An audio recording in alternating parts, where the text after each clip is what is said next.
ఓం నమ శివాయ. శ్రీమాత్రే నమ. శివాలయంలో తప్పనిసరిగా చేయాల్సినటువంటి శివ ప్రార్థన.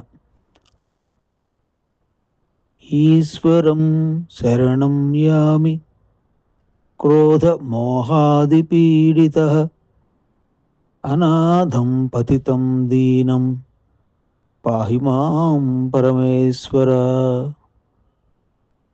ఈ శ్లోకానికి అర్థం ఏమిటంటే, ఈశ్వర, నేను క్రోధ మోహాది దుర్గుణాలతో పీడింపబడుతున్న వాడిని.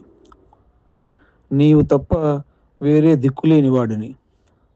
అనాథుడను, పతితుడను, దీనుడను. నీ శరణాగతి చెంది ఉన్న నన్ను సదా రక్షింపుము స్వామి